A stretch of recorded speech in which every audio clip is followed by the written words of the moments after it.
the definite integral, fascinating enough, finds us the area under a curve between the curve and the x-axis between the 2 points that you have. So again, to see this really easily, we can take something that we can calculate. Let's just do, you had y equals x plus 1. You know that that would be a straight line with a y-intercept of 1. And if we wanted to find between 1 and 2, what is this area? Oh, and if you have crayons, it's a great time to use them for shading in areas. If I wanted to find that area, I could do this using the math that we already know, because I could draw a line right here, and this would make a rectangle with a length of 1 and a height of 2. That length would be 2. And this would make a triangle with a length of 1, height of 1, which would make this 0.5, 1 times 1 divided by 2. And I can figure out that that whole area would be 2.5 units squared. What this is telling us is that if I wanted to, I could do the integral from 1 to 2 of x plus 1 dx. That's an easy integral to figure out. Add 1 to the exponent and divide, plus x. Put it in square brackets for the definite integral and put 2 and 1. And the definite integral says top number, plug that in. That'll be 4 divided by 2 plus 2. Subtract, plug the bottom number in, 1/2 plus 1. And this will be 4 minus 1/2. And we get 2.5 as well.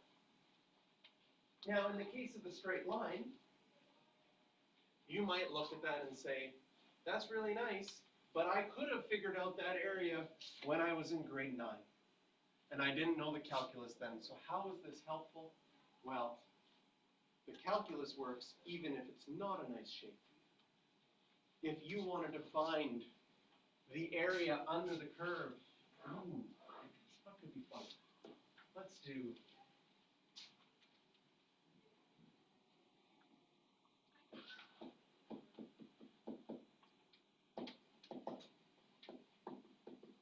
that's graph of y equals cos x plus 1.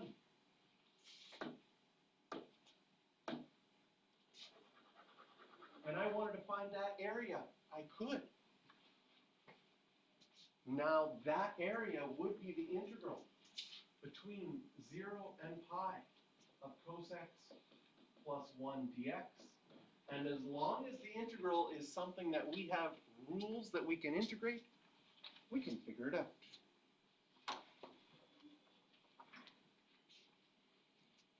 So let's do some examples.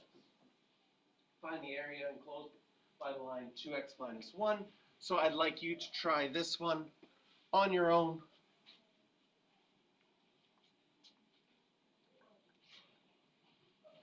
Oh, I have cos x plus 1 coming up. Yes. Draw the sketch, draw the graph, take out a crayon or pencil crayon.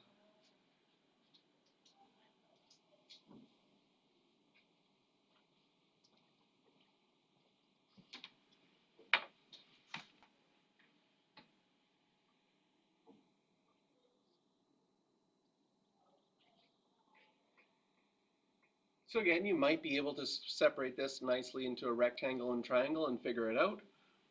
But if you're using calculus,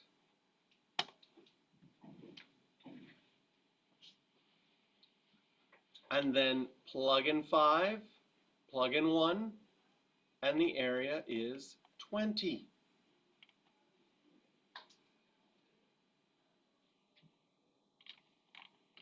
We can also do this on our calculator. So just a review. How would I get this on my calculator? Okay, I could go to my calculator. I could graph.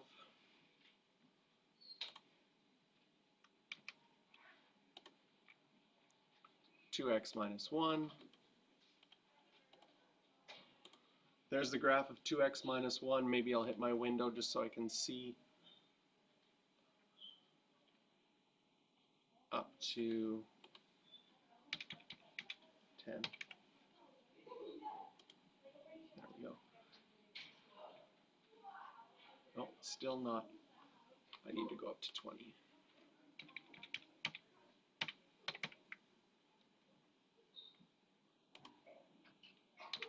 Oh, it's going.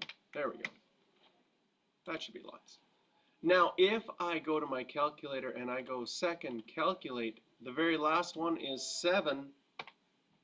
Lower limit, we are going from 1 up to 5. It'll automatically shade that in and calculate the area for us. Very nice. Okay. Try this one. I'll show you the graph.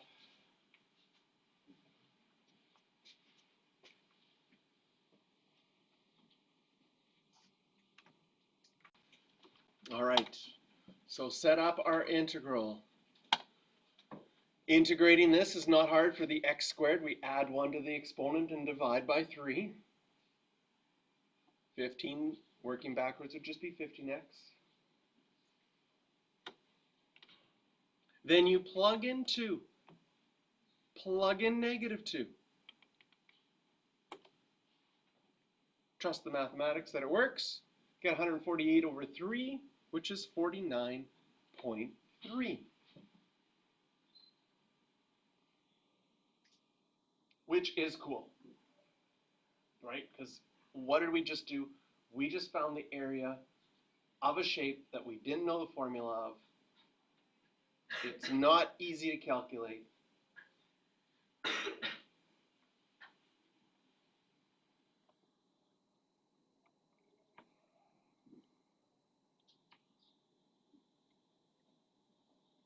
And now, one with the unit circle. We drew this one out earlier. You do need to know your pi plate values.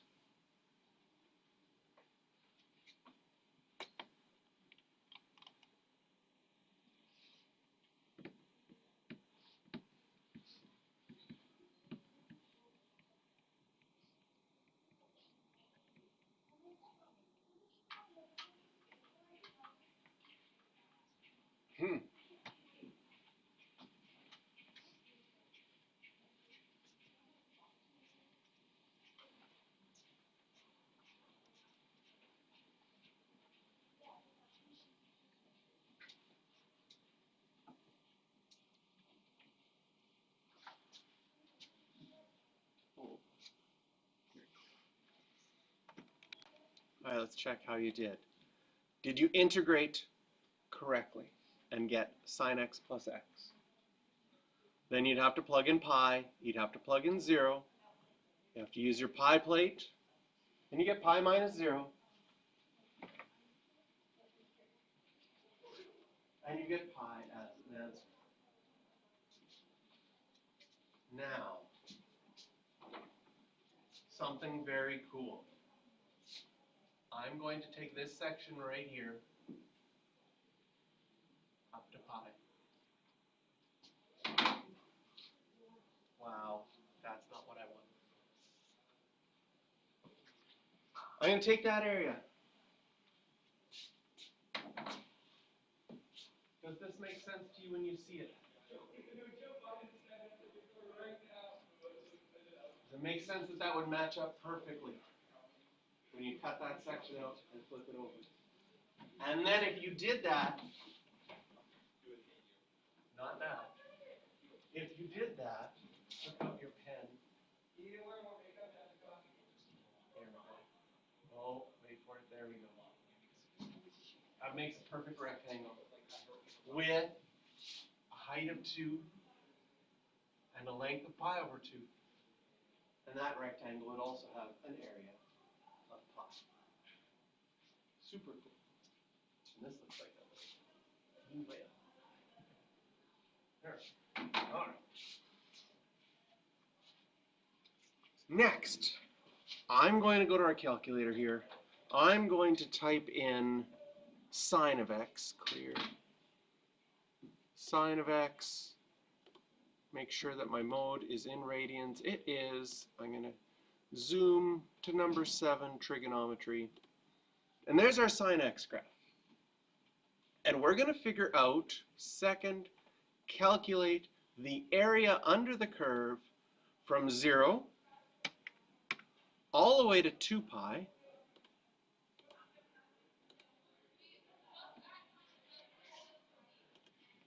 There it is. And the answer is, what?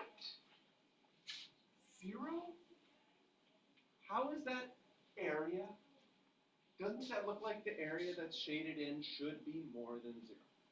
Something went wrong, or there's something we're missing.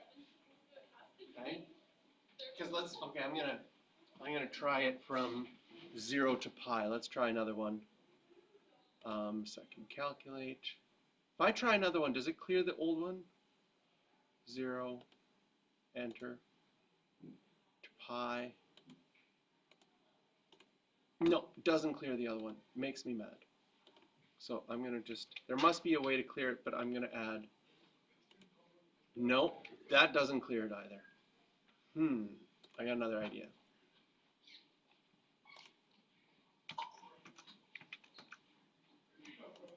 There we go. I ungraphed it, but not Did you know if you hit the equal sign, it doesn't graph it, but keeps it there? And now when I regraph it, there it is. Now I'm going to calculate it. Number 7, if from 0 to 2 pi that was 0, what should 0 to pi be? 0 pi 2.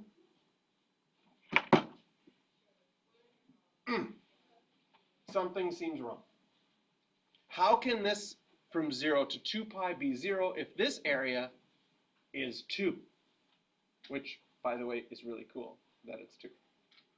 It's like such it's a curve, and it ends up with such a nice number for the area.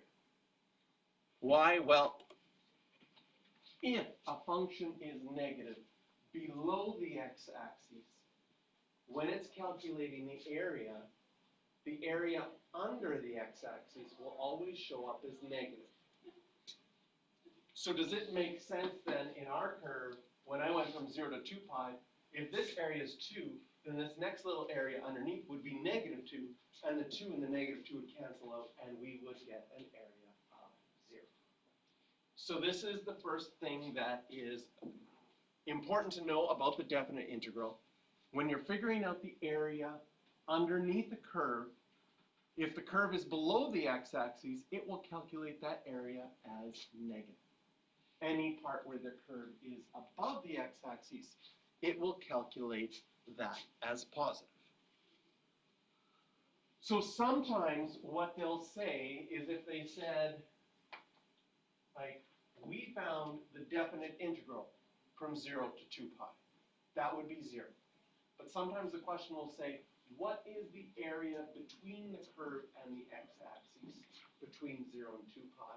Then we would have to calculate this area as positive 2, calculate this area separately, find out its negative 2, make it positive, and then the whole area bounded by the curve and the x-axis from 0 to 2 pi would be 4. So what do we have to do? You have to find x-intercepts and figure out which ones are positive and which ones are negative. Here's a picture. We'll start with this one.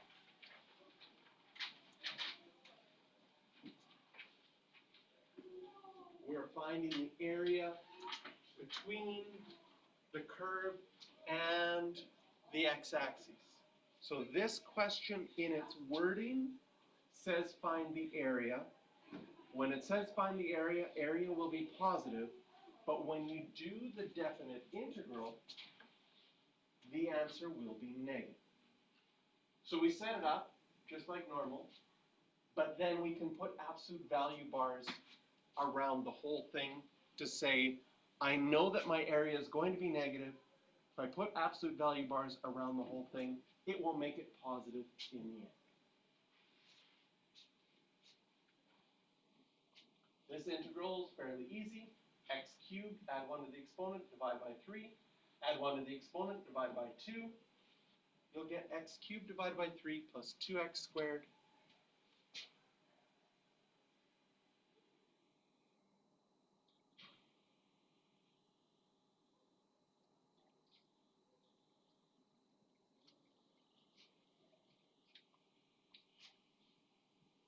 So when we calculate this, we get a negative answer. Just plugging in numbers. We get negative 16 over 3. To find the actual area, we take the absolute value, and it would be positive 16 divided by 3.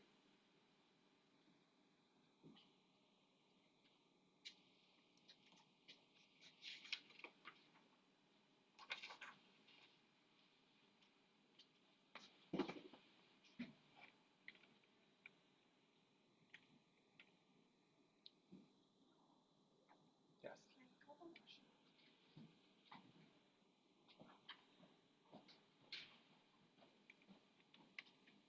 Now, if we looked at that same curve and now did from negative 2 to positive 2, the yellow area we already calculated, it was 16 over 3. The green area we need to calculate. And if you tried to do the definite integral from negative 2 to 2, it would automatically cancel out the negative part with the positive part, and you would get the wrong answer. So when you're calculating the area between a curve and the x-axis, you do have to find this x-intercept in between and figure out the two areas separately. And we have a rule for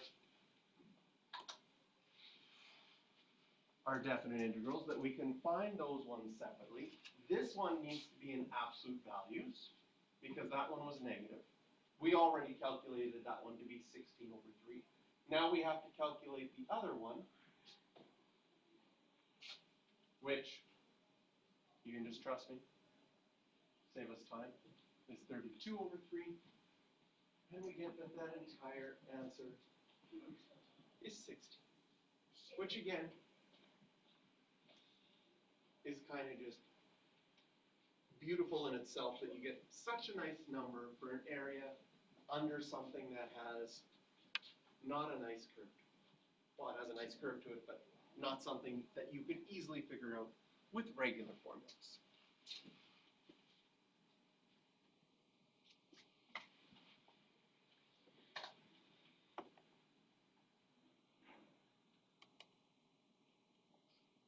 So this last one, I'm going to get you to try.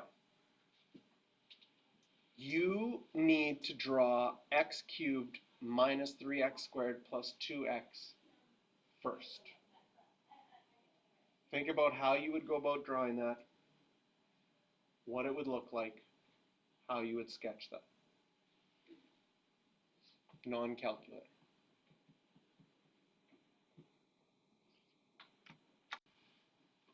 All right. A graphing technique I'd use on this one is I would factor. I probably use a lot of grade 12 techniques for this. If you factor, you can find your x-intercepts. You're going to need your x-intercepts for the area between the curve anyways. Then this is a positive x cubed graph, which its shape should look like that. Draw your x-intercepts.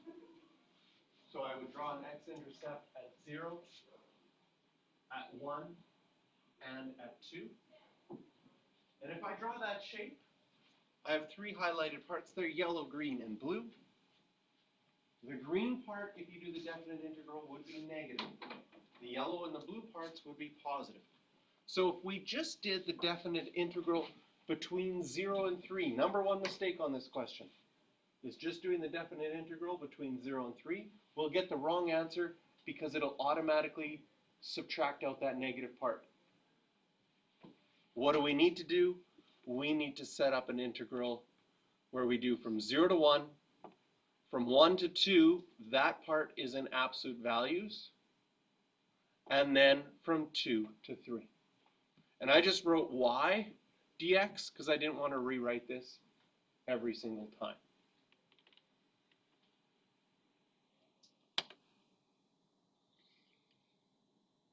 We'll just pretend we could do that because that isn't too bad. You'd get 1/4 plus 1/4 plus 2.25 for a final answer of 2.75.